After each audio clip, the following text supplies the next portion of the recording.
മലപ്പുറം തിരൂർക്കാടും വിഷു മന്തി പരസ്യ വിവാദം. അങ്ങാടിപ്പുറം പോരാടം പാലത്ത് പ്രവർത്തിക്കുന്ന യമാമ ഷവായ ഹോട്ടലിന്റെ പരസ്യമാണ് വിവാദമായത്. മയിൽപീലി ചൂടിയ കണ്ണൻ മന്തി പ്ലേറ്റിന് മുന്നിലിരിക്കുന്ന ചിത്രമാണ് പങ്കുവച്ചത്.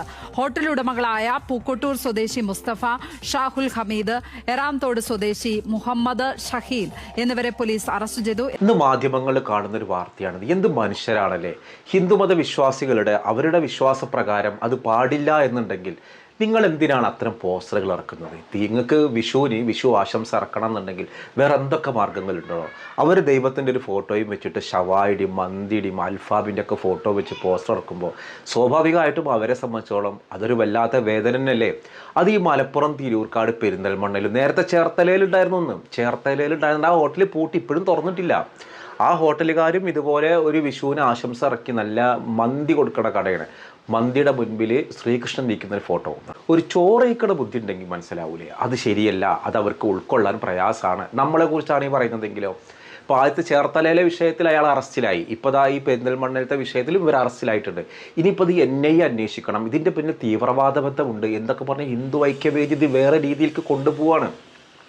ഇവിടെ ഒരു അല്പം കോമൺ സെൻസ് ഉണ്ടെങ്കിൽ മനുഷ്യന്മാർ തമ്മിൽ നല്ലപോലെ ജീവിക്കണം. കാണാൻ പറ്റാത്ത ഇതുപോലത്തെ കോന്തന്മാർ ഹോട്ടലാണ്. ഞാൻ അങ്ങനെ തന്നെ പറയും.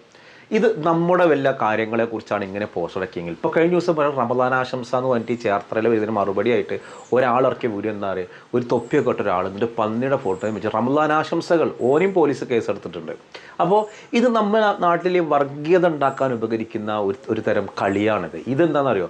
വേറെയുള്ള മതക്കാർ റെസ്പെക്റ്റ് ഇല്ലാത്തൊരു സ്വഭാവം ആദ്യം ഉണ്ടായി. നമുക്ക് കണ്ടാൽ തോന്നണം, ക്ഷേത്രം കണ്ടാൽ, അമ്പലം കണ്ടാൽ, കാവ് കണ്ടാൽ ഒരു റെസ്പെക്റ്റ് തോന്നുന്ന പഠിപ്പാണ് മുസ്ലിമിന് വേണ്ടത്.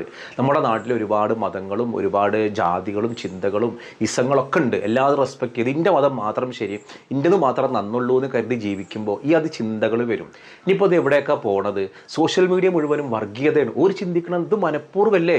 1-2 കടകളല്ല 10ഓളം കടകളിൽ ഇങ്ങനെ ഉണ്ട് എന്ന് അവർ പ്രചരിപ്പിക്കണം. ഇതെന്ന് വെച്ചാൽ 2-3 കടകളിലുള്ളൂ 10ഓളം പോസ്റ്ററുകൾ ഇറക്കിയിട്ടുണ്ട്. അപ്പോൾ ഇത് ചേർത്തലയിൽ ഉണ്ടായപ്പോൾ പറഞ്ഞു ഇത് അബദ്ധം സംഭവിച്ചതാണ്. ശരിയെങ്കിൽ അബദ്ധമാണെങ്കിൽ അങ്ങനെ, പിന്നെ എങ്ങനെ ഇത് മലപ്പുറത്തുണ്ടായി, തിരൂർക്കാട് ഉണ്ടായത്? അപ്പോൾ ഇത് അബദ്ധമല്ല, ഇതിൻ്റെ പിന്നിൽ തീവ്രവാദ ബന്ധമുണ്ട്. നമ്മുടെ നാട്ടിൽ നോണ് വിൽക്കുന്ന ഒരുപാട് ഹോട്ടലുകളുണ്ട്. ആ ഹോട്ടലുകളിലൊന്നും ഇങ്ങനെയൊരു ഇതില്ലല്ലോ, ഇങ്ങനെ ഒരു വിഷു ആശംസ ഈ നോണിൻ്റെ ഫോട്ടോ വെച്ച് കൊടുത്തിട്ടില്ലല്ലോ. ഇപ്പോൾ ഈ ചേർത്തലയിലെ ഹോട്ടൽ റമദാൻ ആശംസ കൊടുക്കുമ്പോൾ ഭക്ഷണത്തിൻ്റെ ഫോട്ടോ ഒന്നും കൊടുക്കാൻ നല്ല അടിപൊളിയായിട്ട് അവർ കൊടുത്തിരുന്നു. അത് കൊടുക്കാൻ ബുദ്ധിയുള്ള അവരെങ്ങനെയാണ് ഈ വിഷുവിന് ഈ മന്തിയുടെ ഫോട്ടോ വെച്ച് കൊടുക്കുക? അപ്പോൾ ഇത് വകതിരിവില്ലായ്മയാണ് സംഗതി. അവർ അബദ്ധം സംഭവിച്ചതാണ്. മനഃപൂർവ്വം ഒരു ഹോട്ടലിൽ അവരെ കച്ചവടം മുട്ടിക്കാൻ വേണ്ടിയിട്ട് ഇങ്ങനൊരു ഫോട്ടോ ബോധപൂർവ്വം ഇറക്കില്ല. അബദ്ധമാണെങ്കിലും ഇതൊരു ഹോട്ടലാണ്, നാട്ടുകാർ കാണുന്ന കാര്യമാണ്. ഇത് ചെയ്യുമ്പോൾ മറ്റുള്ളവർക്കും കൂടി പ്രശ്നമാണെന്ന് കരുതാനുള്ള കോമൺ സെൻസ് ഇല്ലെങ്കിൽ പിന്നെ നിങ്ങൾ ആ ഹോട്ടലിൽ നടത്തരുത്. ഒരിക്കലും നമ്മൾ എന്ത് ന്യായീകരണം പറഞ്ഞാലും ഞാൻ ഒരിക്കലും ഇതിന് സപ്പോർട്ട് ചെയ്യില്ല. ഇനിയിപ്പോൾ ഹിന്ദുമത വിശ്വാസത്തിൽ നോണ് കഴിക്കുന്നതിനെ കുറിച്ച് ചിന്തിക്കുന്നവരുണ്ട്. അതായത് നോണ് കഴിക്കുന്നതുകൊണ്ട് അവരുടെ മതങ്ങളിലെ ദൈവങ്ങൾ നോണ് കഴിക്കുന്നതായിട്ട് അവരുടെ ആത്മീയ പണ്ഡിതന്മാർ തന്നെ പറയുന്നുണ്ട്. അത് ആലോചിക്കുമ്പോൾ ഇതൊരു പ്രശ്നമാക്കേണ്ട വിഷയമല്ല. പക്ഷേ ഇത് നമ്മുടെ നാട്ടിൽ വർഗീയവാദികളാണ് കൂടുതൽ. അവർക്കാണ് സ്പേസ് ഉള്ളത്. അവർക്ക് എങ്ങനെയെങ്കിലും ഒരു സ്പേസ് കിട്ടാൻ വേണ്ടി നടക്കണേ. അതിനിടയിലാണ് ഈ വിഷുവിന് ഈ രീതിയിൽ പരസ്പരം മനുഷ്യന്മാർ, ഈ മതം എന്ന് പറഞ്ഞാൽ സാഹോദര്യം സ്നേഹം ഉണ്ടാക്കാനാണ്. അതിൻ്റെ ഇടയിലാണ് ഇതുപോലത്തെ കുറേ കുത്തിത്തിരിപ്പന്മാർ. പിന്നെ ഹിന്ദുക്കളുടെ ഉള്ളിൽ ഈ നോണ് കഴിക്കുന്ന അല്ലെങ്കിൽ മാംസം കഴിക്കുന്ന ദൈവങ്ങൾ വരെ ഉണ്ട് എന്നാണ് അവർ ആത്മീയാചാര്യം പറയുന്നത്. രാമനും ലക്ഷ്മണനും ഒക്കെ ധാരാളം മാംസം കഴിച്ചത് കാണാനുണ്ട്. വാൽമീകി രാമായണമാണല്ലോ ആധികാരികമായ പ്രാമാണികമായ രാമായണം. വാൽമീകി രാമായണമാണ് രാമൻ്റെ ജീവചരിത്രം സ്പഷ്ടതമായി നമ്മുടെ മുമ്പിൽ നമുക്ക് ലഭിക്കുന്നത്. വാൽമീകി രാമായണം വായിച്ചു കഴിഞ്ഞാൽ പല സന്ദർഭങ്ങളിലും രാമനും ലക്ഷ്മണനും ഒക്കെ ധാരാളം മാംസം കഴിച്ചത് കാണാനുണ്ട്. കുറച്ചൊന്നുമല്ല, ഇത്രയ്ക്കൊക്കെ വേണമെന്ന് വരെ നമുക്ക് തോന്നണം. അത്രയ്ക്ക് അളവിൽ ലക്ഷ്മണൻ കൊണ്ടുവരും. കാരണം ഒരിക്കലും ചേട്ടനും അമ്മയ്ക്കും അച്ഛനുമല്ലോ രാമനും സീതയ്ക്കും ഒരു കുറവും ഉണ്ടാവരുത്. അപ്പോൾ ആവശ്യത്തിലധികം പിടിച്ച് ജന്തുക്കളെ കൊണ്ടുവരുന്നതായിട്ട് പറയുന്നുണ്ട്. എന്താ കുഴപ്പം? എന്താ മാംസം കഴിക്കാൻ പാടില്ലേ? മാംസാഹാരമൊക്കെ മഹാപാതകമാണെന്നുള്ള രീതിയിൽ പ്രചരണം കൊടുത്തു. നല്ല രസമാണ്. ഗീതാ പ്രസിൻ്റെ പുസ്തകമൊക്കെ നമ്മൾ വായിച്ചു കഴിഞ്ഞാൽ രാമായണമൊക്കെ എത്ര കഷ്ടപ്പെട്ടിട്ട് ആ മാംസം എന്നുള്ളതിനെ വളച്ചൊടിച്ച് വ്യാഖ്യാനിച്ചൊരു പച്ചക്കറിയാണ്, പഴമാണെന്ന് വരുത്തി തീർക്കാൻ വേണ്ടി പെടുന്ന പാട്. അല്ല, മാംസം എന്ന് പറഞ്ഞാൽ ശരിയാ, മാംസം, പച്ചക്കറി, പഴത്തിൻ്റെ മാംസളമായ ഭാഗം ഇല്ലേ? മാങ്ങയുടെ എന്താ നമ്മൾ കഴിക്കുക? മാംസമാണ് കഴിക്കുക. പഴുത്ത മാങ്ങയുടെ മാംസമാണ് നമ്മൾ കഴിക്കാറ്, അല്ലേ? അല്ല, ആണോ അല്ലയോ? അതെ, സംശയമില്ല. ഞാൻ അല്ല എന്ന് പറഞ്ഞാലും അതെ. കാരണം മാംസം എന്നുള്ള പദത്തിൻ്റെ അർത്ഥം നോക്കുക. അതിൽ പഴത്തിൻ്റെ മൃദുലമായ ഭാഗം ജന്തുക്കളുടെ ചർമ്മത്തിനുള്ളിൽ അസ്ഥിക്ക് പുറത്തായിട്ടുള്ള ഭാഗം എന്നുള്ള രീതിയിലൊക്കെ തന്നെയാണ് മാംസത്തിന് അർത്ഥം പറയുന്നത്. എല്ലാത്തിനും തന്നെയാണ്.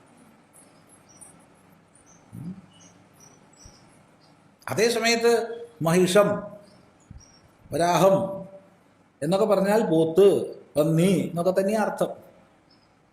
അതൊക്കെ വ്യാഖ്യാനിച്ച് മഹിഷം എന്ന് പറഞ്ഞാൽ വേറെന്തൊരു സാധനമാണ്, വരാഹം എന്ന് പറഞ്ഞാൽ വേറെന്തോന്നാണൊക്കെ വ്യാഖ്യാനിക്കാൻ പോണത് എന്തിനാ? ഇനി അതിനെ കൊന്ന് മുറിച്ച് കൊണ്ടുവന്നു എന്നൊക്കെ പറയുമ്പോൾ ഇവിടെയൊക്കെ നമ്മൾ വ്യാഖ്യാനിച്ച് വെറുതെ വഷള വയ്യ. ഒരു വന്യമായ ജീവിതക്രമമായിരുന്നു, അവിടെ കഴിഞ്ഞു. അത് കഴിഞ്ഞ് രാജാവായപ്പോഴോ രാജാവിന് ഉചിതമായ ഭോഗങ്ങളൊക്കെ അനുഭവിച്ചു കഴിഞ്ഞു.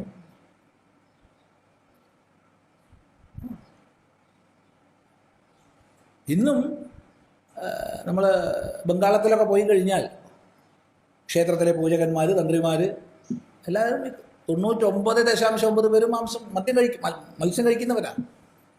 മത്സ്യത്തിന് എന്താ കഴിക്കുക? പൂവാണോ? അല്ല മുട്ടോ ഇലയോ? എന്താ കഴിക്കുക? മത്സ്യത്തിന് എന്താ കഴിക്കുക? മത്സ്യത്തിൻ്റെ മാംസമാണ് കഴിക്കുന്നത്. വേറെന്താ കഴിക്കുന്നത്?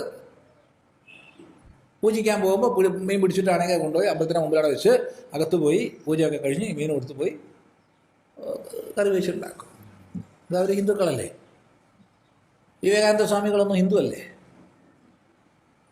സ്വാമികളെ മത്സ്യം കഴിക്കുന്ന ആളാ? അല്ല, ഹിന്ദു അല്ല എന്ന് പറയും ആരെങ്കിലും? അറിയില്ല. ഈ ബൗദ്ധം തലയിൽ കയറിയിട്ടുള്ള ആരെങ്കിലും വിവേകാനന്ദ സ്വാമി ഹിന്ദു അല്ല എന്ന് പറയാൻ ധൈര്യമുള്ള ആരെങ്കിലും ഉണ്ടോ? ലോകത്തിൻ്റെ മുമ്പിൽ be proud, I am a Hindu എന്ന് ഗർജിച്ച ആളാണ്. അതുകൊണ്ട് അതിലൊന്നും അല്ല മുഖ്യത്വം എന്ന് മനസ്സിലാക്കുക. അവിടെ രാമൻ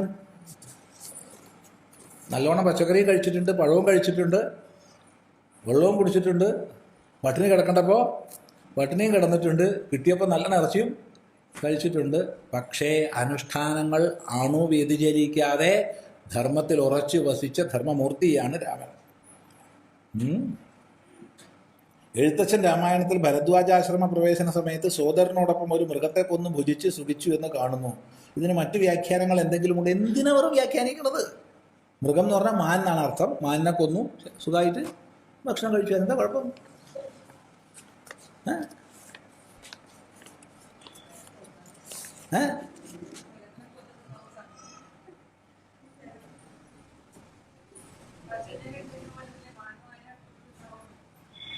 കേൾക്കില്ല.